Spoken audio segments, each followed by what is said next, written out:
چونکہ یہاں اسکولی ذہن اور اسکول سے جڑے ہوئے لوگ ہیں، اور جو علماء تو سمجھتے ہیں باقی اسکول کے لوگوں کو علماء سے کاٹنے کے لیے بہت سی سازشیں چلتی ہیں. ان سازشوں میں یہ ہے کہ علماء ماڈرن ایجوکیشن کے مخالف ہیں، فرضی باتیں چلائی جاتی ہیں، بالکل جھوٹی باتیں ہیں، تاکہ امت مسلمہ کو اسلام سے کسی طرح کاٹ دیا جائے. یہ علماء چوکیدار ہیں، اس لیے ان چوکیداروں سے کو ہٹا دیا جائے کسی طرح سے، پھر جس طرح بھی چاہو قوم کی گائیڈنگ کی جائے اور ان کو مس گائیڈ کیا جائے. تو پڑھائی کے لیے اللہ تعالیٰ کہتے ہیں پڑھائی ہو، کوئی بھی پڑھائی ہو، لیکن اللہ کی معرفت کے ساتھ پڑھائی ہو. اللہ کی معرفت کے ساتھ پڑھائی نہیں ہوگی تو کیا ہوگا؟ یہ پڑھائی فتنہ بن جائے گی، بم بن کر کے ہیروشیما اور ناگاساکی پر برسے گا، اور ملک کو تباہ کر دینے کا ذریعہ بن جائے گی یہ پڑھائی. لیکن اللہ کی معرفت کے ساتھ پڑھائی ہوگی تو کیا ہوگا کہ انسانوں کے فائدے کے لیے چیزیں ایجاد کریں گے. اس آیت کا نتیجہ یہ تھا کہ مسلمانوں نے، آج بھی لوگ کہتے ہیں کہ مسلمان سائنس میں پیچھے، اس میں پیچھے، اس میں پیچھے، بالکل جھوٹی بات ہے. اللہ تعالیٰ نے ایک الگ سے انٹیلیجنسی دی، کبھی کسی موقع پر بھائی صاحب سمجھائیں گے، ابھی جو بھی سمجھانا کہ سمجھائیں گے. 1001 چیزیں مسلمانوں نے ایجاد کی جسے آج بھی دنیا استعمال کر رہی ہے. 1001 انوینشن آف مسلم ہیریٹیج، اس کا اجرا ہوا مانچسٹر میں، جس میں ہیلری کلنٹن موجود تھی.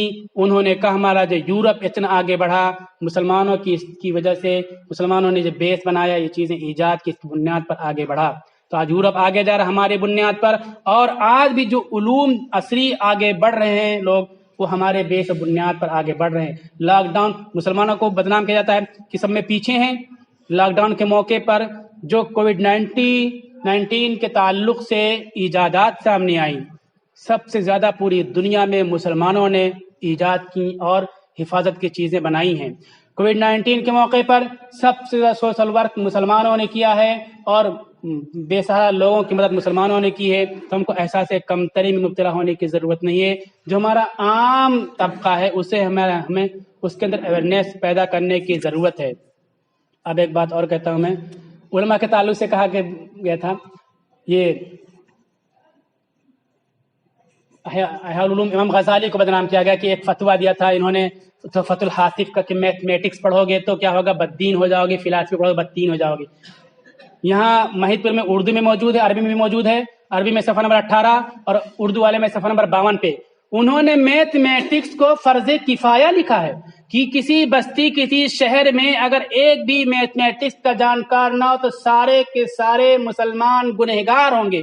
جو کتاب ان کی اویلیبل ہے اس میں تو دیکھتے نہیں، اور کوئی اسلام دشمن سوشل میڈیا پہ ڈال دے تو ہم علماء کو بدنام کرنا چالو کر دیتے ہیں. ہمارے ملک کے جو حالات تھے آزادی کے وقت، آزادی سے پہلے اور آزادی کے بعد، علماء نے سب سے پہلے نماز روزہ سکھانا ضروری سمجھا. مسلمان اجڑے پچھڑے بچھڑے تھے تو وہ ضروری سمجھا تھا، لیکن کبھی مخالفت نہیں کی تھی ماڈرن ایجوکیشن کی. اس وقت بھی دارالعلوم کا جو سلیبس تھا، درس نظامی کا جو سلیبس تھا، اس میں 2-3 کتابوں کا میں آپ کو نام لوں گا، اردو میں بھی کتابیں مل جاتی ہیں. شرح اسباب پڑھ لیجئے، شرح اسباب لے کر کے بیٹھیے MBBS ڈاکٹر کے پاس، آپتھالمولوجی کے پاس، ڈینٹسٹ کے پاس، آرتھوپیڈ کے پاس، پیڈیٹرک کے پاس، کسی بھی ڈاکٹر کے پاس جا کر کے بیٹھ جائیے اور وہ چیپٹر کھول کر کے رکھ دیجئے. آپ اس سے پوچھیں، وہ جواب دے گا. آپ کتاب میں دیکھیے، وہ اتنا جواب نہیں دے سکتا جتنی باتیں شرح اسباب کے اندر لکھی ہوئی ہیں.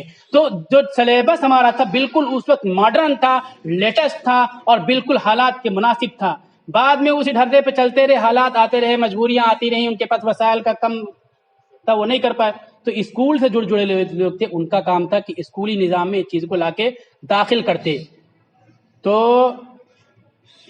10 منٹ اور 5 منٹ اور بات کرتا ہوں میں. یہ ہو نہیں پایا. اب اس وقت بیداری آ رہی ہے، اسکولوں سے لیڈرشپ اور قیادتیں کھڑی ہوتی ہیں، اور جو مسلمانوں پر فرض کفایہ ہے، 4 باتیں فرض کفایہ ہے، یاد رکھیے. اگر مسلمان ہر شہر میں یہ نہیں کریں گے، سارے شہر کے تمام مسلمان گنہگار ہوں گے. ایڈمنسٹریشن میں ہماری نمائندگی ہو، جوڈیشری میں ہماری نمائندگی ہو، لیجسلیٹو سسٹم میں ہماری نمائندگی ہو، اور میڈیا میں ہماری نمائندگی ہو. پولیس، فوج، اس کو ایڈمنسٹریشن بولتے ہیں، اور لیجسلیٹو سسٹم، نگر پالیکا، یہ ودھایک MLA جو ہوتے ہیں اس کو لیجسلیٹو بولتے ہیں، اور میڈیا جب سمجھتے ہیں، اور جوڈیشری وکیل بننا، جج بننا، ISPCS کا ایگزام دینا، کوالیفائی کر کے سیٹوں پر بیٹھنا۔ حدیث میں آتا ہے کہ کسی نے ایک دن ایک مرتبہ جو انصاف لکھ دیا کسی جج نے اپنے قلم سے، تو وہ ایک مرتبہ انصاف لکھا ہوا 60 سال کی مقبول عبادت کے برابر اس کو ثواب ملے گا۔ 60 سال کوئی برابر نماز پڑھتا رہے، نیکی کرتا رہے، اللہ کی وہ چیز مقبول ہو جائے، وہ بندہ اور یہ بندہ جو ایک مرتبہ انصاف لکھتا ہے، اللہ کی نظر میں دونوں برابر ہو جائیں گے۔ آپ جج نہیں بن سکتے ہو، وکیل بن سکتے ہو، کسی مظلوم کو انصاف دلا سکتے ہو، آپ کی پیروی کے نتیجے میں کسی مظلوم کو انصاف مل گیا، کسی ظالم کو سزا مل گئی، آپ انصاف دینے والے ہو گئے، 60 سال کی عبادت کا ثواب ملے گا۔ اور اگر شہر کے اندر ہمارے وکیل نہیں موجود ہیں ہر محکمے میں، تو شہر کے تمام مسلمان گنہگار ہوں گے۔ اسکولی تعلیم کے ذریعے ان چاروں شعبوں میں جا سکتے ہیں، لیکن اسکولی تعلیم کے ساتھ ضروری ہے کہ دینی سوچ کے ساتھ جائیں۔ اس وقت جتنے کام مسلمان آفیسران مسلمانوں کے روکتے ہیں، دوسری قومیں مسلمانوں کے کام کو نہیں روکتی ہیں۔ ہم یہ سوچتے ہیں اور مسلمان ہو کر کے خان لگا ہوا، سید لگا ہوا مسلمانوں کا کام روکتا ہے۔ ارے دیکھو تعلیم اس کی کہاں ہوئی ہے؟ اللہ تعالیٰ نے تعلیم کے لیے کہا، لیکن بسم ربک الذی خلق، اللہ کی عظمت، اللہ کی کبریائی، اللہ کی معرفت کے ساتھ اس کی تعلیم ہونی چاہیے۔ اللہ کی معرفت کے ساتھ تعلیم نہیں ہوئی، اللہ کی عظمت کے ساتھ تعلیم نہیں ہوئی، اللہ کے احکام کے ساتھ تعلیم نہیں ہوئی۔ اس لیے نام خان، پٹھان اور سید مغل رکھ کر کے بھی مسلمانوں کے خلاف، اسلام کے خلاف کام کر رہا ہے اور بطور مہرہ دوسری قوموں کے لیے کام کر رہا ہے۔ تو ہمارے ہاں تعلیم کا نظام، عصری درسگاہیں جو ہیں، اس میں دینی سوچ، دینی منہج، ان سب چیزوں کو پیدا کرنے کی ضرورت ہے۔ ایک چیز اور بتا دوں میں، ابھی لاک ڈاؤن میں اسکول بند تھے تو ہم نے بھی اپنے اسکول بند کر دیے۔ 3 پلیس آف ایجوکیشن اسلام میں موجود، دوسری قوموں میں نہیں موجود ہیں۔ اسلام میں 3 پلیس آف ایجوکیشن موجود ہیں: desert based education, home based education system, school based education system. ہم نے دین ابراہیمی کے نام لیا۔ حضرت ابراہیم علیہ السلام، اسماعیل علیہ السلام کی پرورش بیابان میں ہوئی، ڈیزرٹ بیسڈ ایجوکیشن سسٹم۔ رسول اللہ، حضرت موسیٰ علیہ السلام کے دور میں، رسول اللہ صلی اللہ علیہ وسلم کے دور تک ڈیزرٹ بیسڈ ایجوکیشن سسٹم چل رہا تھا۔ پھر آپ علیہ السلام کے دور میں ہوم بیسڈ ایجوکیشن مکہ مکرمہ میں شروع ہو گیا، یعنی گھر میں بلا بلا کے تعلیم دو۔ اور مدینہ منورہ میں آئے تو ہوم بیسڈ ایجوکیشن سسٹم کے ساتھ ساتھ اسکول بیسڈ ایجوکیشن سسٹم شروع ہو گیا۔ لاک ڈاؤن کے موقع پر اسکول بیسڈ ایجوکیشن سسٹم پر پابندی لگائی گئی تھی، desert based, home based education پہ پابندی نہیں لگائی گئی تھی۔ آپ صلی اللہ علیہ وسلم نے فرمایا کہ جو پڑھے لکھے لوگ ہیں پڑوسی کو پڑھائیں، ورنہ میں ان کو سزا دوں گا۔ کہاں پڑھائیں گے؟ ہوم بیسڈ ایجوکیشن سسٹم، گھر پہ پڑھائیں۔ اور جو پڑھے لکھے نہیں ہیں وہ پڑھے لکھے لوگوں سے پڑھیں، ورنہ ان کو میں سزا دوں گا۔ اسکول کی پڑھائی روک دی گئی تھی تو یہ سلسلہ دونوں چل رہا تھا، ان دونوں سے ہم کو فائدہ اٹھانا چاہیے تھا، لیکن تعلیم سے، علوم سے محروم ایک نتیجے میں ہم نے اس کو بھی چھوڑ دیا۔ بچے کھیل رہے ہیں، تماشا کر رہے ہیں، کوئی فکر ہی نہیں۔ اور پھر سنت میں نمونہ موجود ہے کہ تمہاری پڑھائی میں، تمہاری تعلیم میں پروگریس کیسے ہوگا، ترقی کیسے ہوگی۔ غزوہ بدر کی قیدیوں کو 1 لاکھ روپیہ فیس دے رہے ہیں لینگویج اور میتھمیٹکس کی تعلیم کے لیے۔ پتہ چلا کہ تعلیم میں پروگریس کے لیے، امپرومنٹ کے لیے، آگے بڑھنے کے لیے، اگر آپ کے بچے کی لینگویج اچھی ہے، میتھمیٹکس اچھی ہے، تو وہ تعلیم میں آگے بڑھے گا اور بڑے سے بڑے کمپٹیشن کو اپیئر بھی کرے گا اور کوالیفائی بھی کر لے گا، آگے نکلے گا۔ لیکن ہم جب پڑھانے بیٹھتے اور دوسری دنیا بھر کی چیزیں پڑھاتے ہیں، بچے 8ویں 9ویں دن کھڑے ہو کر پیشاب کرنا سکھاتے ہیں، دنیا بھر چیزیں سکھاتے ہیں، لیکن ان بیسک اور بنیادی باتوں پر جس کو اسلام نے سکھایا، جس کا نمونہ اسلام میں موجود، توجہ نہیں دیتے ہیں۔ ہم کہتے ہیں کنڈر گارڈن، فیروبل نے کنڈر گارڈن سلسلہ شروع کیا۔ یہ کہاں تھا؟ ڈیزرٹ بیسڈ ایجوکیشن سسٹم، جو حضرت عمر بن سلمہ، بخاری شریف کی حدیث ہے، جنگل میں سیکھا تھا، بیابان میں سیکھا تھا، وہاں سے لا کر کے کنڈر گارڈن ایجوکیشن سسٹم فیروبل نے، مانٹیسری نے، ان لوگوں نے شروع کیا۔ تو ہم ادھر دیکھتے ہیں، ادھر دیکھتے ہی نہیں۔ ہم اپنے بیس سے بھی ہٹ چکے، اپنی بنیاد سے بھی ہٹ چکے۔ یہ سب بہت بڑی بات ہے۔ یہ جو طبقہ یہاں بیٹھا ہوا ہے معمولی طبقہ نہیں ہے۔ پھر شروع کی بات دہراتا ہوں میں کہ تھوڑے لوگ جو فیصلہ لیتے ہیں وہ فیصلہ مضبوط ہوتا ہے، فیصلہ کن ہوتا ہے، نتیجہ خیز ہوتا ہے۔ بڑے لوگ فیصلہ لیتے ہیں، وہ پانی کے بلبلے ہوتے ہیں، ختم ہو جایا کرتے ہیں۔ یہ مختصر لوگ ہیں۔ میرے دل کا درد ہے اور دل کی آگ ہے جو آپ کو سنا رہا ہوں، اور مجھے یقین ہے کہ اللہ کے بندے فیصلہ لیں گے گے اور کام کریں گے، ہر حال میں کام کریں گے۔ اگر اسکول بیسڈ ایجوکیشن سسٹم پہ پابندی لگا دی گئی تو ہوم بیسڈ ایجوکیشن سسٹم شروع کریں گے، ڈیزرٹ بیسڈ ایجوکیشن سسٹم شروع کریں گے، لیکن پڑھائیں گے، پڑھائی کے معاملے میں کوئی کمپرومائز نہیں کریں گے، کھانا نہیں کھائیں گے، بریانی نہیں کھائیں گے، نیا نیا کپڑا نہیں سلوائیں گے، جوتے موجے اور خاص طور پر یہ موبائل کے سمندر میں روپیوں کو نہیں پھونکیں گے۔ پڑھائی کے لیے نہ اسکول میں، نہ کوچنگ کلاسز کے لیے، نہ مدرسے میں، کہیں بھی ہر جگہ فیس دینے کی کوشش کریں گے، فکر کریں گے۔ اللہ تعالیٰ ہم سب کو، ایک بات اور رہے گی، جو لوگ کوچنگ کلاسز چلاتے ہیں وہ سمجھتے ہیں ہم ایک ایز اے پروفیشن کام کر رہے ہیں، نہیں، دماغ سے نکال دیجئے، ایز اے پروفیشن نہیں ہو، ہوم بیسڈ ایجوکیشن سسٹم جو رسول اللہ صلی اللہ علیہ وسلم کے دور میں مسجد مکہ میں موجود تھی چیز اور مدینہ میں موجود تھی، اور اس سے بڑی بات موسیٰ علیہ السلام، ہارون علیہ السلام کے دور میں چیز موجود تھی، فرعون کے ظلم و جبر کے دور میں اللہ تعالیٰ نے کہا وَأَوْحَيْنَا إِلَى مُوسَىٰ وَأَخِيهِ أَن تَبَوَّآ لِقَوْمِكُمَا بِمِصْرَ بُيُوتًا وَاجْعَلُوا بُيُوتَكُمْ قِبْلَةً۔ ہم نے موسیٰ اور ہارون کو اس دور میں جب ظلم ہو رہا تھا، اتیاچار ہو رہا تھا ان کے اوپر، ان کو وحی کی کہ گھروں کو بناؤ اور گھروں کو سینٹر بناؤ، گھروں میں تعلیم کا نظام قائم کرو۔ ہمارے جو بھائی جو ٹیچرز کوچنگ کلاسز چلاتے ہیں وہ سن لیں، وہ جان لیں کہ 100% سنت پر، دین کے ایک اصول و ضابطے پر عمل کر کے نسلوں کو کھڑی کر رہے ہیں۔ اس سنت کو جان کر کے گھروں کی تعلیمی نظام کو، کوچنگ سسٹم کو مضبوط کریں اور دل لگا کر کے پڑھائیں کہ میں سنت پر عمل کر رہا ہوں۔ اللہ کے نبی کی تعلیمیں، اللہ کی تعلیم، اللہ کا حکم موسیٰ علیہ السلام، ہارون علیہ السلام کو ہوئی تھی، پھر اللہ تعالیٰ نے موسیٰ اور ہارون کو فتوحات عطا فرمائی تھی۔ اللہ کے نبی نے ہوم بیسڈ ایجوکیشن سسٹم کو مضبوط کیا تھا، کوچنگ کلاسز کو چلایا تھا، اس لیے اللہ تعالیٰ نے فتوحات دی تھی۔ ہمیں قوموں کو، ہمیں فاتح بننا ہے، غلامی کی دلدل سے نکلنا ہے، غلامی کے اندروں سے نکلنا ہے، حالات کا مقابلہ کرنا ہے، تو ہم کو اس طرح کرنا پڑے گا۔ ایک بات اور بتا دوں، ہمارا جو مقابلہ ہے دنیا کی سب سے بھد قوم، سب سے بزدل اور ڈرپوک قوم کا مقابلہ ہے۔ ہمیں ڈرنا نہیں چاہیے کہ ہمارے ہاتھ پر توڑ دیں گے، ڈرنا نہیں چاہیے۔ دنیا کی سب سے بھد قوم، سب سے بزدل ڈرپوک قوم سے ہمارا مقابلہ ہے، لیکن وہ قوم اپنے دماغ کو استعمال کرتی ہے، دماغ سے لڑائی لڑ رہی ہے، اور ہم جسم سے لڑنا چاہتے ہیں۔ یہ جسم کی لڑائی کا دور ختم ہو گیا، سڑکوں پر نعرے کا دور ختم ہو گیا، ہو ہلہ کرنے کا دور ختم ہو گیا۔ لاجیکل لڑائی کیجئے، دماغ کی لڑائی لڑیے۔ دماغ کی لڑائی یہ اسکولی تعلیم، مدرسوں کی تعلیم، علماء سے جڑ کر کے اس سے ہم کو حاصل ہوگی۔ بہت سی باتیں غیر مرتب انداز میں ہم نے پیش کیا آپ کے سامنے۔ اللہ تعالیٰ عمل کی توفیق عطا فرمائے۔ اب آپ دوسرے پروگرام کو دیکھیے، سمجھنے کی کوشش کیجئے۔ ٹیچروں کے بارے میں، بچوں کی سائیکولوجی کیا ہوتی ہے، ٹیچنگ میتھڈولوجیز کیا ہوتے ہیں، یہ سب سمجھنا ہے تو کبھی کسی دوسرے موقع پر، کسی دوسرے پروگرام میں آپ کے سامنے پیش کیا جائے گا، یا ایسا بھی کیا جا سکتا ہے کہ MP سطح پر ہم پروگرام کریں اور دوسرے بڑے علماء کو اور ماہرین تعلیم کو بلا کر کے آپ کے سامنے پیش کریں۔ ان پروگراموں میں جو شریک ہونا چاہے گا وہ رابطہ کرے گا، لیکن ابھی بہرحال جو پروگرام پیش ہو رہا ہے دھیان سے سنیے۔ اللہ تعالیٰ عمل کی توفیق عطا فرمائے۔